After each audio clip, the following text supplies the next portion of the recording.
Kitchen. ഇന്ന് നമുക്ക് pineapple jam തയ്യാറാക്കാം. ഇത് നമുക്ക് മാസങ്ങളോളം സ്റ്റോക്ക് ചെയ്ത് വയ്ക്കാവുന്ന അങ്ങനത്തെ ഒരു ടൈപ്പ് ജാം അല്ല. ഇത് തയ്യാറാക്കി കഴിഞ്ഞ് ഏകദേശം ഒരു 10 ദിവസം വരെ നമുക്ക് ഫ്രിഡ്ജിൽ സ്റ്റോർ ചെയ്ത് ഉപയോഗിക്കാവുന്നതാണ്. ഇത് ഫ്രഷ് ആയിട്ട് തന്നെ കഴിക്കാനുള്ളൊരു ജാമാണ്. ഇതിന് വേണ്ട ഇൻഗ്രീഡിയൻസ് ഞാനിവിടെ 400 ഗ്രാം പൈനാപ്പിൾ കട്ട് ചെയ്തത് വെയിറ്റ് ചെയ്ത് വെച്ചിട്ടുണ്ട്. തോലും മുകളിലത്തെ എല്ലാം നന്നായിട്ട് ക്ലീൻ ചെയ്തെടുക്കുക. എടുത്തതിന് ശേഷം നടുക്ക് വരുന്ന തണ്ട് ഭാഗം നമുക്ക് ഇതിന് ആവശ്യമില്ല, അതും റിമൂവ് ചെയ്യണം. അത് കഴിഞ്ഞ് 400 ഗ്രാം ഉണ്ട്. ഇതിൻ്റെ കൂടെ നമുക്ക് ആവശ്യമുള്ളത് പകുതി നാരങ്ങയുടെ നീര്, പിന്നെ ഞാനിവിടെ എടുത്തിട്ടുള്ളത് 150 ഗ്രാം പഞ്ചസാരയാണ്. ഇത് ഏകദേശം നല്ല മധുരമുള്ള ഒരു പൈനാപ്പിളാണ്, അതുകൊണ്ടാണ് 150 ഗ്രാം എടുത്തിരിക്കുന്നത്. അതനുസരിച്ച് 150 തൊട്ട് 200 ഗ്രാം വരെ പൈനാപ്പിളിൻ്റെ പുളി അനുസരിച്ച് മധുരം നമുക്ക് ചേർക്കാം. പൈനാപ്പിൾ മിക്സിയിലിട്ട് നമുക്ക് നന്നായിട്ട് അരച്ചെടുക്കാം. ഇതിനകത്ത് വെള്ളം ഒന്നും ചേർക്കണ്ട, നല്ല സ്മൂത്തായിട്ട് അരച്ചെടുക്കണം. പൈനാപ്പിൾ നല്ല സ്മൂത്തായിട്ട് അരച്ചിട്ടുണ്ട്. ഇതിൻ്റെ കൂടെ വെള്ളവും പഞ്ചസാരയും ഒന്നും ചേർത്തിട്ടില്ല, വെറുതെ പൈനാപ്പിൾ മാത്രം അരച്ചെടുത്തിട്ടുണ്ട്. ബാക്കിയുള്ളത് ഇതുപോലെ അരച്ചെടുക്കാം. പൈനാപ്പിൾ എല്ലാം നന്നായിട്ട് അരച്ചെടുത്തിട്ടുണ്ട്. ഇതിലൊരു തരി പോലും ഇല്ല. നമുക്കിനി തയ്യാറാക്കി തുടങ്ങാം. ഒരു പരന്ന പാൻ ചൂടാക്കാനായിട്ട് വെച്ചിട്ടുണ്ട്. അതിൽ പൈനാപ്പിളിൻ്റെ പൾപ്പ് ചേർത്ത് കൊടുക്കാം. പൈനാപ്പിൾ ഒരു 2-3 മിനിറ്റ് ഹൈ ഫ്ലെയിമിൽ വെച്ച് നമുക്ക് നന്നായിട്ടൊന്ന് ഇളക്കിയെടുക്കാം. 2-3 മിനിറ്റ് കഴിഞ്ഞ് പൈനാപ്പിളിലെ വെള്ളമെല്ലാം വറ്റി തുടങ്ങി കുറച്ച് സോളിഡായിട്ട് ആയി തുടങ്ങും. ഈ സമയത്ത് നമുക്ക് ഫ്ലെയിം കുറച്ച് വെച്ച് പഞ്ചസാര ചേർത്ത് കൊടുക്കാം.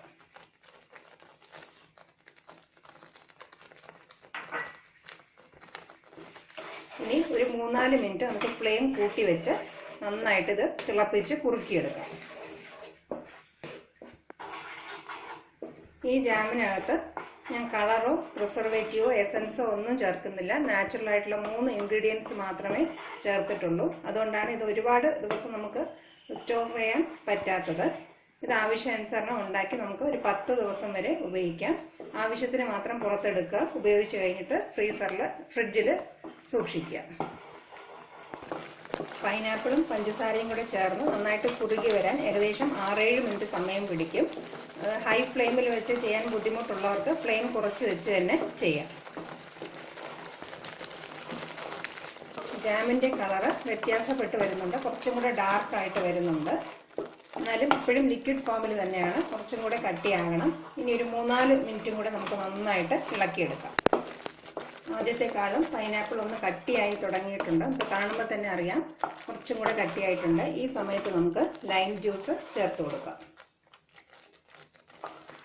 ഞാൻ ഏകദേശം പകുതി നാരങ്ങയുടെ നീരാണ് എടുത്തിട്ടുള്ളത്. നാരങ്ങ നീരും ചേർത്ത് നമുക്ക് 3-4 മിനിറ്റ് നന്നായിട്ട് ഇളക്കി യോജിപ്പിക്കാം. നാരങ്ങ നീര് ചേർക്കുന്നതുകൊണ്ട് നമുക്ക് 2 ഗുണമാണുള്ളത്. ഒന്ന്, നമ്മുടെ ജാമിന് ഒരു നല്ല മണവും ഒരു ഷൈനിങ്ങും കിട്ടും. മാത്രമല്ല നാരങ്ങയുടെ ഒരു നല്ല ടേസ്റ്റും കിട്ടും. പിന്നെ ഇതിനകത്ത് ചേർത്തിട്ടുള്ള പഞ്ചസാര ക്രിസ്റ്റലായി പോവാതിരിക്കാനും ഇത് സഹായിക്കും. ഈ ഫോമിൽ തന്നെ നമുക്ക് പഞ്ചസാര ഇതുപോലെ ലൂസായിട്ട് തന്നെ ഇരിക്കുകയും ചെയ്യും. അഥവാ നമ്മൾ നാരങ്ങ നീര് ചേർത്തിട്ടില്ല എങ്കിൽ ഇതിലെ പഞ്ചസാര തിരിച്ച് തരിയാകാൻ ചാൻസ് ഉണ്ട്. ജാമിന് നേരത്തെക്കാളും കുറച്ചും കൂടെ ഇപ്പോൾ തിളക്കം വരുന്നുണ്ട്. ഇത് നാരങ്ങ നീര് ചേർത്തത് കൊണ്ടാണ്. ഈ സമയത്ത് വേണമെങ്കിൽ നമുക്ക് ഗ്യാസ് ഓഫ് ചെയ്ത് ജാം എടുത്തു വയ്ക്കാം.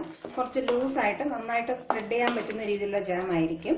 2-3 മിനിറ്റും കൂടെ ഇളക്കി കുറച്ചും കൂടെ തിക്കായിട്ട് വേണമെങ്കിൽ നമുക്ക് ഉപയോഗിക്കാം. നമ്മൾ ഒരുപാട് ദിവസം സ്റ്റോർ ചെയ്യാത്ത ജാം ആയതുകൊണ്ട് നമ്മുടെ സൗകര്യത്തിനുള്ള ഫോമിൽ ഇത് സ്റ്റോർ ചെയ്യാം. 2-3 മിനിറ്റും കൂടെ ഞാൻ നന്നായിട്ട് ഇളക്കിയിട്ടുണ്ട്. ഇനി നമുക്ക് ഗ്യാസ് ഓഫ് ചെയ്യാം. നമുക്ക് കാണുമ്പോൾ തന്നെ അറിയാം പാത്രത്തിൽ നിന്ന് നീങ്ങി വരുന്ന ഒരു പരുവായിട്ടുണ്ട്. വിട്ട് വരുന്ന ഈ പരുവാകുമ്പോൾ നമുക്ക് ഗ്യാസ് ഓഫ് ചെയ്യാം. ഇനി ഈ ചൂടിൽ തന്നെ ഒരു 4-5 മിനിറ്റ് നന്നായിട്ട് ഇളക്കി യോജിപ്പിക്കണം. ഗ്യാസ് ഓഫ് ചെയ്തിട്ട് ഞാനൊരു 3-4 മിനിറ്റ് ഇളക്കിയിട്ടുണ്ട്. അപ്പോഴേ തന്നെ നല്ല കട്ടിയായിട്ടുണ്ട്. കുറച്ച് സമയം കൂടെ ഇരിക്കുമ്പോൾ കുറച്ചും കൂടെ തിക്കായി വരും. ഇനി നമുക്ക് ഒരു പാത്രത്തിലേക്ക് മാറ്റി വയ്ക്കാം. നല്ല തണുത്തതിന് ശേഷം വേണം ഇത് സ്റ്റോർ ചെയ്ത് വയ്ക്കാം. പൈനാപ്പിൾ ജാം തയ്യാറായി കഴിഞ്ഞു. യാതൊരു പ്രിസർവേറ്റീവോ കളറോ ഒന്നും ഇല്ലാതെ നമുക്ക് വീട്ടിൽ തന്നെ വളരെ നല്ല രീതിയിൽ ജാം തയ്യാറാക്കിയെടുക്കാം. ഇതിപ്പം വളരെ സ്വാദിഷ്ടവുമാണ്, നമുക്ക് ഹെൽത്തിയുമാണ്. നമുക്ക് കുട്ടികൾക്ക് ഇതെല്ലാവരും തീർച്ചയായിട്ടും കുട്ടികൾക്ക് വേണ്ടി വീട്ടിൽ തന്നെ തയ്യാറാക്കി കൊടുക്കുക. നമ്മൾ ബോട്ടിലിൽ വാങ്ങിക്കുന്ന ജാം ഒഴിവാക്കിയിട്ട് ഇങ്ങനത്തെയുള്ള ജാം വീട്ടിൽ തന്നെ നമുക്ക് എളുപ്പത്തിൽ തയ്യാറാക്കാം. ഇതെല്ലാവരും തീർച്ചയായിട്ടും പരീക്ഷിക്കുമെന്ന് വിചാരിക്കുന്നു. Thank you for watching my video.